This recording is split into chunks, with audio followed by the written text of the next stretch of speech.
இன்றைக்கி வெள்ளை முசலியை பற்றி தெரிஞ்சுக்க போகிறோம். வெள்ளை முசலி அது எங்கே விளையுது, என்ன பண்ணுதுங்கிற விஷயங்களை, அதுக்குள்ளே என்னெல்லாம் சேர்க்கலாம் அப்படிங்கிற விஷயத்தையும் தெளிவாக நம்ம பார்க்குறதுக்கு முன்னாடி புதுசாக நம்ம சேனலை பார்க்குறவங்க சப்ஸ்கிரைப் பண்ணி உங்கள் நண்பர்களுக்கு ஷேர் பண்ணுங்கள். நல்ல விஷயங்கள் மிஸ் பண்ணாதீங்க. அது உங்களுக்கு எதிர்காலத்தில் நிச்சயமாக இது தேடினா கூட கிடைக்காது. என்னென்னதை கலக்கணுமா, இப்படி செய்து சாப்பிடணுமா அப்படிங்கிறத உங்களுக்கு பிற்காலத்தில் தேட முடியாது. அதனால் சப்ஸ்கிரைப் பண்ணி உங்கள் பிள்ளைகளுக்கு அது பயன்படும். அந்த வகையில் இது ஒரு தம்பிக்கு நம்ம கொரியருக்காக ரெடி பண்ணி வச்சுருக்கோம். அவருக்கு பண்ணது தான் அது என்னங்கிற விஷயத்தை உங்களுக்கு இப்போ தெளிவாக சொல்கிறேன்.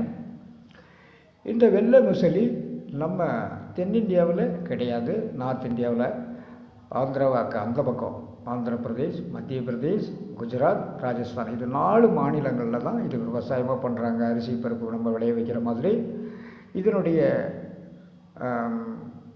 அடிப்படை இது எதுக்காக பயன்படுது, இது ஏன் அங்கே விவசாயம் பண்ணுறாங்க அப்படிங்கிறது நீங்கள் தெரிஞ்சுக்கணும். ஏன்னா இது வெளிநாட்டுக்கார முழுமையாக ஆராய்ச்சி பண்ணி ஆய்வு பண்ணி ஒரு நாளைக்கே 1000 டன் எனக்கு கொடு அப்படின்னு நம்ம இந்திய கவர்மெண்ட்டோட போராடிட்டு இருக்கா. முடிஞ்ச வரைக்கும் இவங்களும் அனுப்பிட்டு தான் இருக்காங்க. அதில் கிடைக்கிற அல்ப சுல்பம் பதில் மாதிரி உள்ளது தான் நம்ம சவுத் இந்தியாவிலாம் பவுடராக வந்துக்கிட்டு இருக்குது. இதுதான் என்னுடைய அனுபவத்துக்கு தெரிஞ்ச உண்மை.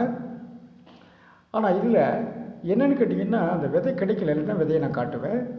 அதுக்கு பதிலாக நீங்கள் கடையிலே வாங்கிக்கலாம். அந்த பொடியை கேட்டால் கொஞ்சம் விலை கூடுதலாக இருக்கும், ஒரு 100 ரூபா கூடுதலாக இருக்கும், அவ்வளோதான். அதில் ஒரு பெரிய இதெல்லாம் கிடையாது.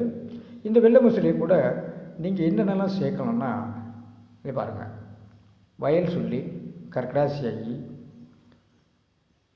பால் முதிகின் அமுக்குறோம், இதை மட்டுமே சேர்த்துக்கிடுங்க. கூட வெள்ளை முசலி இதை 5 நீங்கள் கலந்துக்கிட்டு பாலில் கலந்தாலும் சரி, தேனில் கலந்தாலும் சரி, நெய்யில் கலந்தாலும் சரி, எப்படி வேணாலும் உங்களுடைய விருப்பத்துக்கு ஏற்ற மாதிரி சாப்பிட்டுக்கலாம். இதனால் என்ன குணம் அப்படிங்கிறது தான் உங்களுக்கு மெயினாக சொல்ல காத்துக்கிட்டுருக்கேன். இப்போது இல்லை சார், அதுக்கு சான்ஸே இல்லை, ஆர்வக்கோளாறு மட்டும்தான் என்னை ஆட்டி வைக்கிது, வேறு என்னால் ஒன்றும் பண்ண முடியல அப்படின்னு அவருடைய ஆதங்கத்தை நம்மகிட்ட சொல்லியிருந்தார். ஆனால் நீங்கள் அந்த மாதிரி உள்ளவங்களாக இருந்தால் இந்த மாதிரி வாங்கி ட்ரை பண்ணுங்கள். கண்டிப்பாக 100% பலன் உண்டு. இது தொடர்ந்து சாப்பிடணுமா, நிச்சயமாக வேண்டியதில்லை. ஒரு மாதம் தவறுனா ஒரு 2 மாதம், அவ்வளோதான். இதே கொஞ்சம் ஏஜ் பாராயிடுச்சு அப்படின்னு சொன்னால் ஒரு 3 மாதம் வரைக்கும் சாப்பிட்டா சாகிற வரைக்கும் இது உங்களுக்கு தேவையே கிடையாது. நம்ம கொடுக்குற ஒவ்வொரு ட்ரீட்மெண்ட்டும் வாழ்நாள் முழுக்க, ஆயுள் முழுக்க நீங்கள் இதை தேடக்கூடாது அப்படிங்கிறது தான் நம்மளுடைய பதிவுகளே. இன்னும் நிறைய பதிவுகள் உள்ள போட்டிருப்பேன், போய் பார்க்கலாம். உங்களுக்கு எது தேவை இருக்கோ அதை வாங்கி சூஸ் பண்ணலாம். ஒவ்வொரு பதிவு ஒவ்வொரு நாளைக்கு நீங்கள் டெஸ்ட் பண்ணாலே உங்கள் வாழ்நாள் முழுக்க இந்த பிரச்சனை, எந்த பிரச்சனையுமே, பொதுவாக சரீரத்தில் உள்ள அஷ்டாங்க பிரச்சனைகளை அறவே க்ளோஸ் பண்ணுற ஒரு விஷயங்களை தான் நம்மளுடைய பதிவில் சொல்லிக்கிட்டு இருப்பேன்.